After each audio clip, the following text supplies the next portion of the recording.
네, 긴 내용인데요. 요셉의 이야기 사이에 이제 사남 유다의 이야기가 중간에 펼쳐집니다.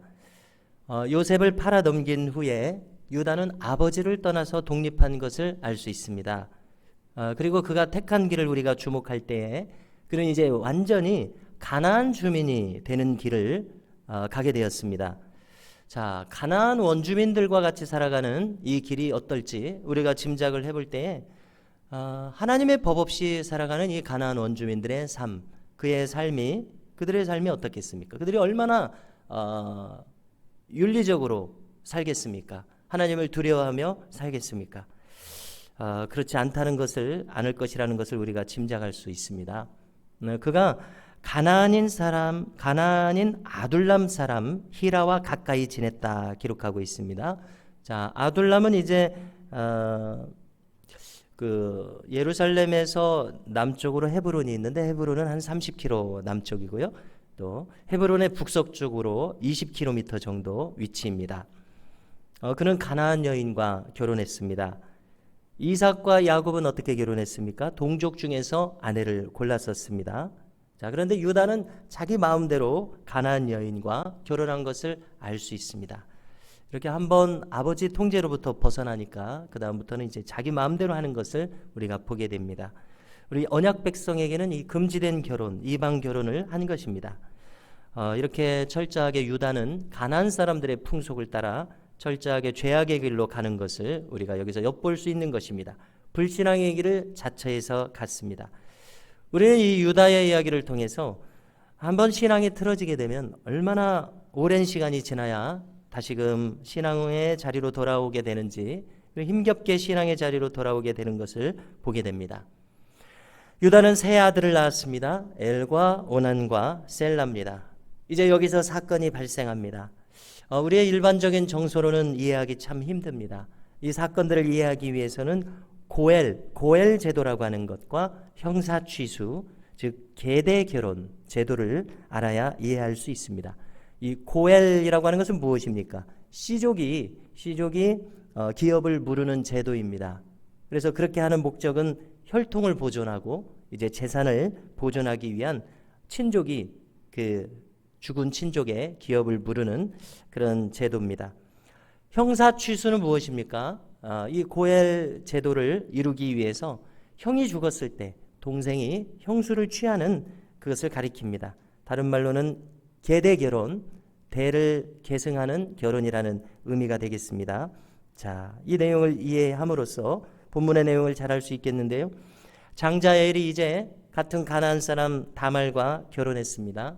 그런데 7절에 보니까 그 엘이 여호와 보시기에 악함으로 하나님께서 그를 죽이셨다. 이렇게 기록합니다. 자, 어떻게 악했겠습니까? 가나안 풍속으로 산 아들이기 때문에 그렇습니다. 자, 그래서 우리가 다시 생각해 봅니다. 하나님의 법도를 떠난 사람이 얼마나 잘 살겠느냐는 것입니다. 가나안 사람들이 하나님의 법도 없이 사는 사람들인데 얼마나 잘 살겠습니까? 우리가 노아의 홍수가 왜 왔는지를 보면 알 수가 있을 것입니다. 그리고 우리가 하나님께서 이스라엘 백성들을 출애굽시킨 이유 중에 하나가 가나안 사람들을 심판하기 위해서 출애굽을 시켰다. 이런 내용이 창세기에 있지 않습니까? 자, 요즘식으로 보면은 이 엘은 대단히 세속적인 삶을 살았기에 하나님께서 악하다 판단했을 것을 생각합니다. 자, 우리는 여기서 멈춰서 생각합니다. 어떤 인간이 얼마나 악하면 하나님께서 그를 빨리 데려가시겠는가 하는 것을 생각합니다. 자, 단순히 이 부분만 생각한다면요, 왜 그를 빨리 데려가신다는 뜻이 됩니까?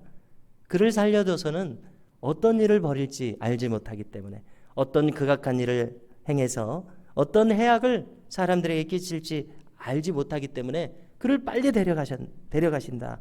우리는 이렇게 이해하게 되는 것입니다. 여기서 우리가 이제 착한 사람이 요절하는 것은 생각하지 않고요, 이 악인의 요절을 생각하게 되는 겁니다. 이 요절의 이유가 너무나 악해서일 수도 있다는 점, 우리가 한번 멈춰서 생각해 보게 됩니다.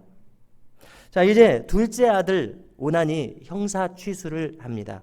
계대 결혼을 합니다. 그런데 여기서 또 문제가 생깁니다. 자, 무엇이 문제입니까? 오난의 선택이 문제입니다. 형수와의 사이에 자식이 생기면은 어떻게 됩니까? 그 자신은 그 자식은 형의 자식입니다. 재산은 자식에게 갑니다. 자신에게는 아무 소득이 없습니다. 그래서 자식이 생기지 못하게 하겠다는 것입니다. 이것이 하나님 보시기에 악하다고 기록합니다. 자, 왜 그렇습니까? 고의적으로 혈통이 끊어지게 만들기 때문에 그렇습니다. 그리고 그 자신이 이렇게 흘러가지 않고 자기에게 돌아오게 하려는 악한 의도가 여기 끼어 있기 때문에 그렇습니다. 이것이 가나안 풍속입니다. 즉 가나안 풍속으로 세속화된 자식들의 행함이었습니다.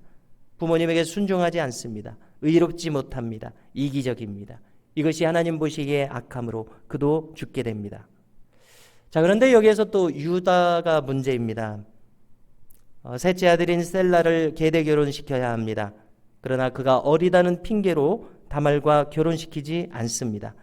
수절하고 있으라면서 친정으로 보내버렸습니다. 셀라마저 죽게 하기 싫었기 때문입니다. 그리고 잘못을 누구에게 찾았습니까? 자식들에게서 찾는 것이 아니라 다말에게서 찾았습니다. 자식들이 악해서 죽은 것을 돌아보지 않았습니다. 원인을 며느리에게서 찾았습니다. 자, 이것이 악한 인생들, 어리석은 인생들의 특징입니다. 자신을 돌아봐야 되는데 어떤 일이 생기면 자신을 돌아보고 자신에게서 허물을 찾아야 할 텐데 타인에게서 잘못을 찾습니다. 그의 평생 이것을 고치지 못하는 것을 우리는 봅니다. 그렇게 평생 남 탓만 하다가 끝납니다. 그의 인생에 있어서 평생 개선의 여지가 없는 것을 보게 됩니다. 자, 그러나 참된 신자는 어떻습니까? 어떤 자그마한 일이 생겨도 자신을 돌아보는 것이 참된 신자입니다. 자신에게서 허물을 찾습니다. 자, 우리가 신약의 7 집사 중에서 스데반이 돌에 맞아서 죽었습니다. 그래서 마지막으로 기도할 때 저들의 죄를 저들에게 돌리지 마옵소서 기도했습니다. 그래서 우리는 무슨 의미를 찾을 수가 있습니까? 자신에게도 허물이 있다는 것입니다. 저들이 돌을 치며 나오게 된 것은 자신에게도 조금 이유가 있다는 것을 돌아본 것이 아니겠습니까?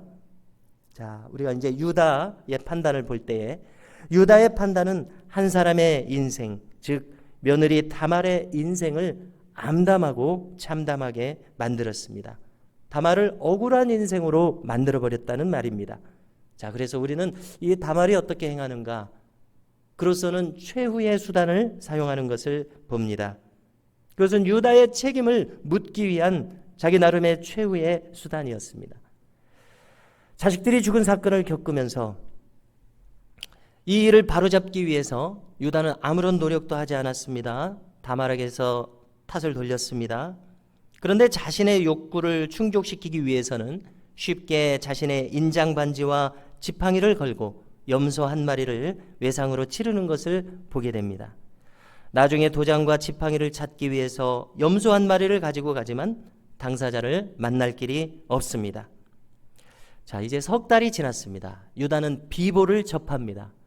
그것은 친정에 보냈던 며느리 다말이 임신을 했다는 전갈입니다. 이 일을 듣고서 유다는 참을 수가 없었습니다. 당장 며느리를 불러왔습니다. 자, 이때 다말이 어떻게 했습니까? 도장과 지팡이를 내놓습니다. 이 도장의 주인으로 인하여 임신하였나이다. 25절입니다. 자, 그 인장 반지를 보니까 자신의 도장입니다. 26절에 보니까 그는 나보다 옳도다. 자, 다말은 전적으로 옳고 유다 자신은 전적으로 틀렸다는 히브리식 어법의 표현입니다. 자, 우리가 여기까지 볼 때에 비로소 유다는 여기서 자신을 돌아보게 된 것을 보게 됩니다. 어쩌면 요셉을 해친 그 다음부터 그를 팔아버리자고 제안했던 이후로부터 수십 년 동안, 십수년 동안 그의 삶을 지탱해오던 이 악한 삶의 방식에 대해서 그가 처음으로 지금 인정을 한 것인지도 모르겠습니다. 자, 이것은 무엇 때문입니까? 가나안 사람들의 풍속을 따른 삶의 방식의 귀결이었습니다. 이기주의로 살았던 그 삶의 방식의 귀결이었습니다. 하나님의 법도를 버린 삶의 귀결이었습니다. 그는 끝내 그는 나보다 옳도다. 이 모든 비극을 초래한 것이 자기 자신인 것을 깨닫게 되었습니다. 자, 신앙 안에서 살아야 할 사람이 그 소명을 버리고 세상의 악한 사고방식으로 살다가 돌아오는 길은 멀고도 먼 것인 것을 보게 됩니다. 얼마나 많은 우여곡절을 당한 다음에야 신앙으로 돌아오겠습니까? 자, 성도 여러분, 우리는 여기서 유다의 인생길을 반면교사로 삼고자 합니다. 어쩌면 우리가 남은 이 인생길이 남은 시간이 그리 많지 않을는지도 모르겠습니다. 사도 베드로의 말을 떠올리고자 합니다. 베드로후서 1장 4절 이하를 보니까 너희가 정욕 때문에 세상에서 썩어질 것을 피하여 신성한 성품에 참여하는 자가 되게 하려 하셨느니라. 그러므로 너희가 더욱 힘써 너희 믿음의 덕의 지식을, 지식의 절제를, 절제의 인내를, 인내의 경건을, 경건의 형제우애를, 형제우애의 사랑을 더하라 권하고 있습니다.